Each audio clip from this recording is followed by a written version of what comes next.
Well, of course you can have another cup of coffee, Pikachu. It'll stunt your growth. Seriously, I mean, you're cute just the way you are. Hi there. Welcome back. Once again, it's time for the Golden Age of DC Comics 365 days. Let me whip my whistle with some coffee, freshly brewed. What goes great with a coffee table book? This is a coffee table book. And this is a well-loved coffee table book that was given to me about 2 decades ago by one of my best friends. This has been serving my coffee table ever since and has been a constant source of comic book shop style conversations, the kind I wish to recreate here with you right now today. The Golden Age of DC Comics is a 2004 Abrams publication by Chip Kidd, Geoff Spear, and Les Daniels. There's a link to the Amazon page in the description if you would like your own copy. It will look great on your coffee table. It makes a great gift for a geek, I know. Let's see. We're going to use this book for its intended purpose. It's November the 8th, and it's voting day in America, in the United States of America, where this program is proudly produced in the Commonwealth of Massachusetts. And the birthplace of the Revolution, one of the original 13 colonies. So yeah, I mean, just like happy voting day. Hope you are registered to vote. Vote with your heart and vote for anyone you want to. And you know what? Don't be afraid to keep your vote to yourself. Seriously, you don't have to be bragging about shit on social media. No one's impressed anymore. Exactly. I mean, I grew up with we're going to talk about newspaper strips today. And because today is kind of related, we're going to get there. But I grew up with the Boston Globe, with the op-ed column. I was encouraged to read at a very early age. And I had very good reading. I was in the 3rd grade reading the op-eds of the Boston Globe. I was a little, I could have been a better nerd if, I don't know. I'm not into what I shoulda, coulda. But I will tell you this much. I did grow up with the Boston Globe. And I grew up with not only their funny pages, but the op-ed. So I always had a political acumen. I was always, my family was Irish Catholic, and we were always part of it and supporting local, especially supporting local, like aldermen and councilmen, that kind of stuff. Like politics on a very local level, which matters, most immediately to you. So yeah, hope you go out and vote today. Sorry to get on a little tangent, but we are using this book for its intended purpose. It's we're going to open up to today's date, November the 8th. We're going to look at some comic book art of an antediluvian age. We're going to read the blurb, and then we're going to talk about comic books. And we're going to talk about comic books every day for the rest of the year. I'm going to actually skip, get to it. It's November the 8th. I hope that you're feeling well, doing well, and clobbering your problems and not being clobbered by them. Over and out. All right. This is from Whiz Comics number 56, July of 1944. It's really simple. It's a monkey dressed in a suit, probably taking taking to a pulpit to do a campaign speech. So this is meant to maybe lampoon politicians, perhaps. If elected, I promise, says the chimp or the monkey. And let's read the blurb. Election day. Not even the magic of Ibis the Invincible can do much about this scenario. It's Whiz Comics. It's Fawcett Comics. And it's Ibis the Invincible, the magician of Fawcett Comics there. Yeah, to compete with all the other magicians of the day. And that's pretty much it for that. And, but yeah, anthropomorphic animal being political. And that was from 1944.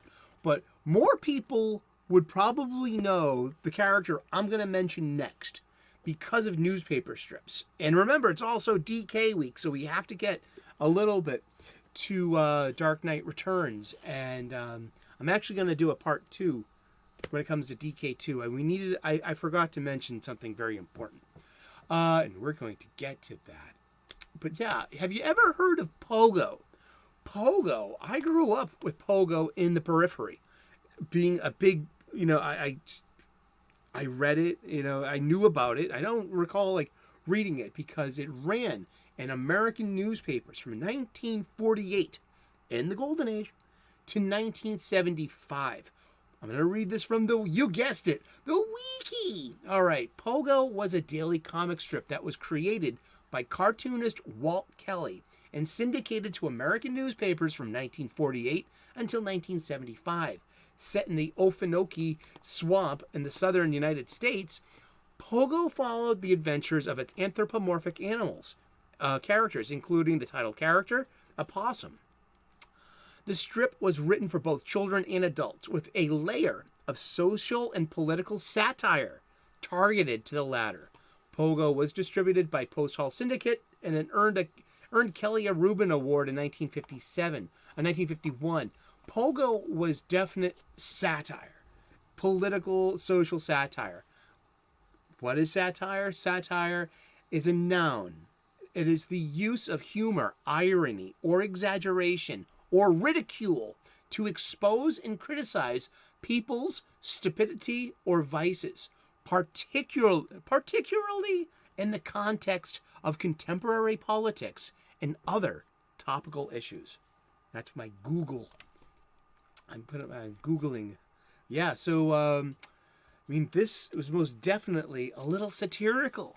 You know what I mean? Just, I already turned the page to tomorrow. No. Stay on today. This is a little satirical, is it not? 1944 politics. So they were just voting in FDR again. They changed his vice president to Harry Truman. That would happen in Chicago and the Democratic National Convention there. But that's a story for another day. I just imagine human history if FDR kept his previous vice president. There's a lot to that, huh? Wonder if there's a multiverse America about that. But this is most definitely satire, and Pogo was on purpose satire. And dovetailing into Dark Knight Returns, because Dark Knight Returns was most definitely satire. Now, comic books before this is why the Dark Knight Returns, the Dark Knight Returns here, is part of the sea change between the Bronze and the Copper Ages. This introduced a level of scathing satire, very pointed, very, dare I say, one-sided. I mean, it could, yet it also did, it nailed culture at the time too. We're going to look at a few panels from Dark Knight 1, specifically this page here. And these panels here.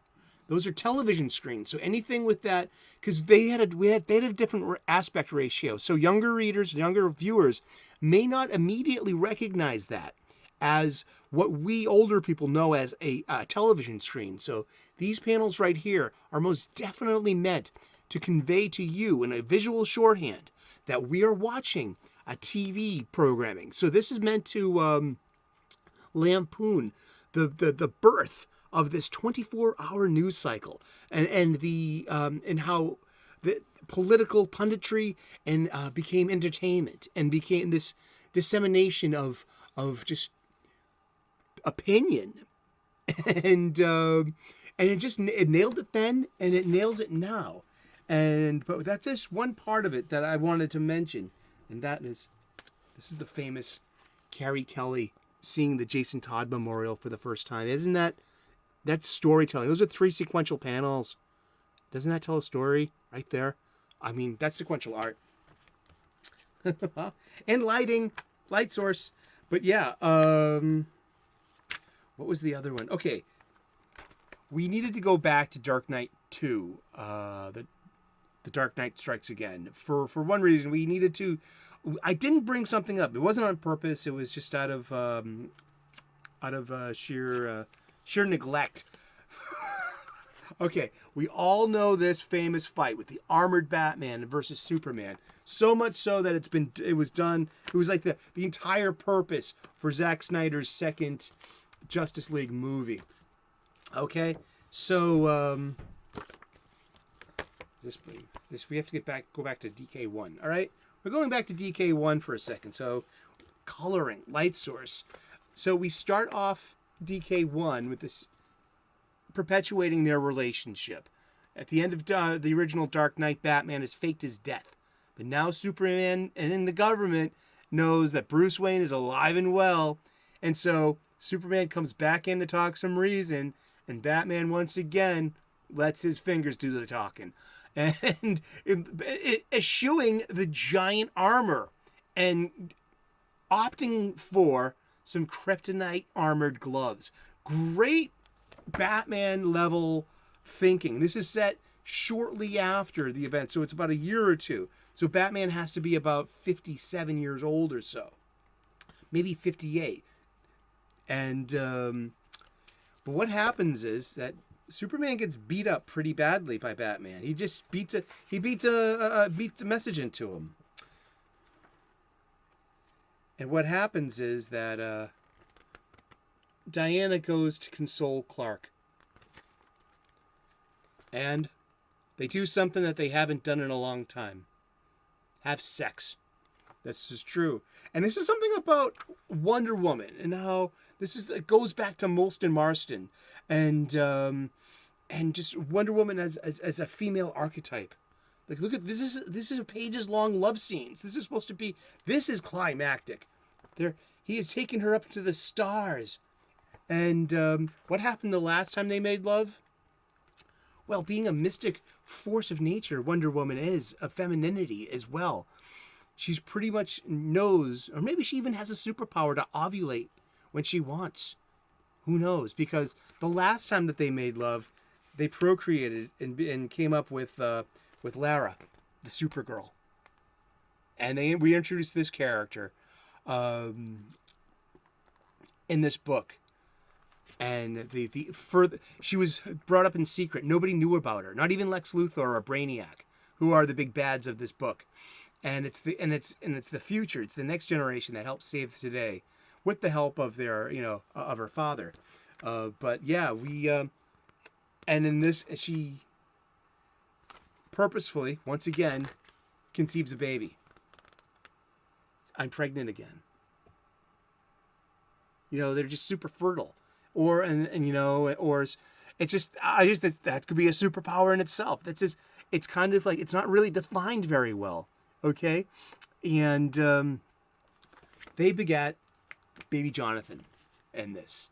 Baby Jonathan is a character. I was going to go right to Dark Knight 3, but I don't think we can talk about Dark Knight 3 or even the Golden Child without mentioning Jonathan Kent.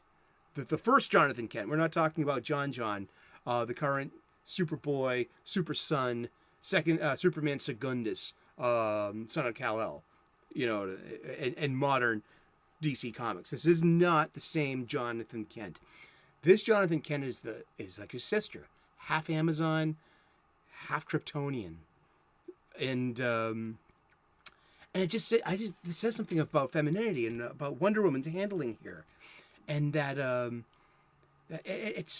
I've read about it's called the Dawn of Life, and about partner selection, and how females of a tribe would sneak in with males of a different tribe just because for the robustness of their babies. And like, this is just academic looking at tribal life, but Themyscira is a tribal life. There is a mythic life. There is an antiquity to this, to that culture, and to her knowledges of ancient femininity, of moons, and I find that it's a really interesting story note, and but yeah, there's their first father-daughter moment, and she adopts his sigil, and and she's a really great character, but we fail to mention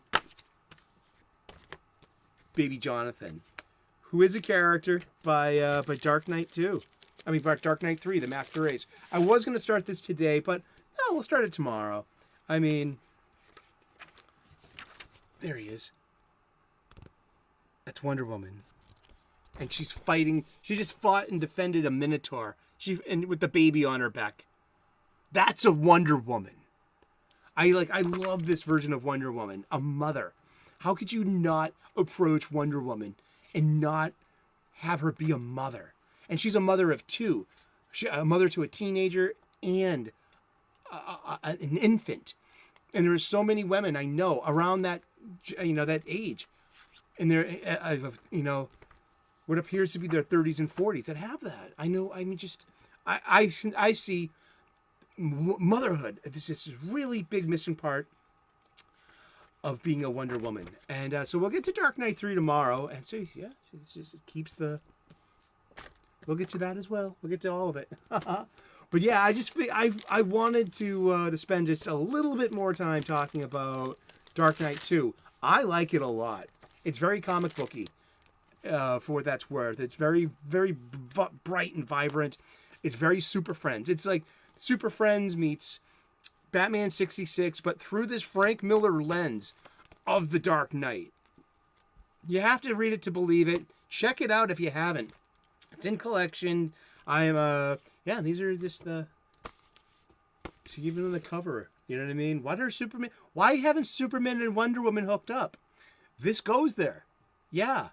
And I love it. Thank you so very much for tuning in today. We've been talking about comic books, and we're going to talk about comic books every day for the rest of the year. So tune in tomorrow, 3 p.m. U.S. Eastern, and we'll find out who we're talking about when we turn the page tomorrow. Please like and subscribe. I would love to earn your subscription. We make daily content here.